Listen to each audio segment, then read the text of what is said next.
You know much about cars, Will? You follow the car business at all? Not really. Not really. To be Well, honest. recently, JD Power, they put out their initial quality rankings. They do this frequently.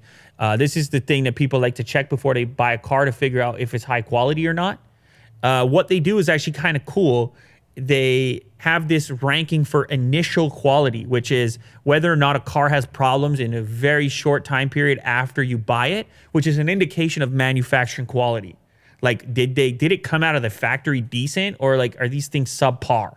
And so they've been doing this for years, and it's been a way for people to stay away from lemons, cars that are going to be in the shop a lot and be garbage.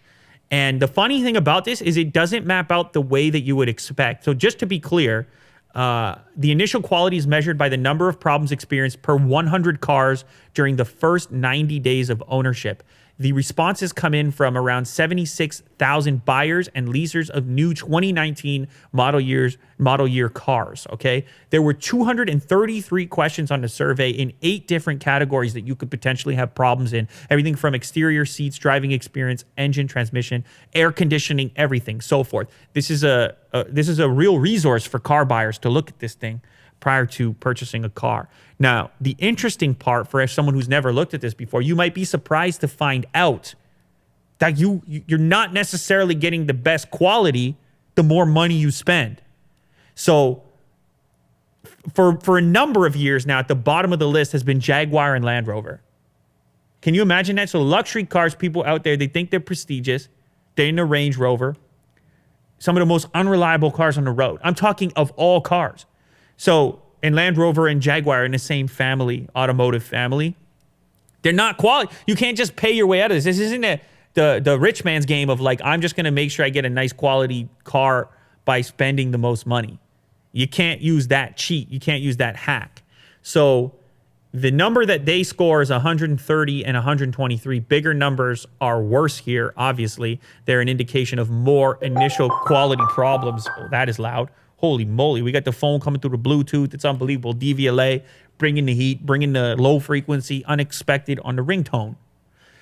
At the top of the list, on the other hand, Genesis and Kia. Genesis being the luxury brand of Kia. I don't know if you've heard of it. Their new cars actually look really cool, to be honest. So the Korean automakers dominating the top of this list for quality. Genesis, Kia, then Hyundai. All at the very top. Will showcasing some images of the new Genesis. It looks really, Genesis G90 looks really nice. Looks like a Mercedes or something. And high quality, as referenced here in JD Power. Moving down a little bit further, Ford, top of the list for North American automakers in 83, they score. Lincoln down below that. Chevy, Nissan, Dodge, Lexus. Some of the poor performers, I'll continue down there. Mitsubishi, Alfa Romeo, Volvo, Volkswagen. So it might surprise you to find out that this is the case. I have to say I've looked at this before and have also read on forums, particularly with Land Rovers and Range Rovers. You'd be amazed, man. People buy these things and they're in the shop half the time. They just bought it. It's no fun. So you reference something like this, it's real data based on 76,000 human beings. It's kind of cool. Initial quality study. It'd be cool if something like this existed for smartphones, Will, or laptops, something like that. This one, JD Power, well established, I guess, in the space and referenced frequently.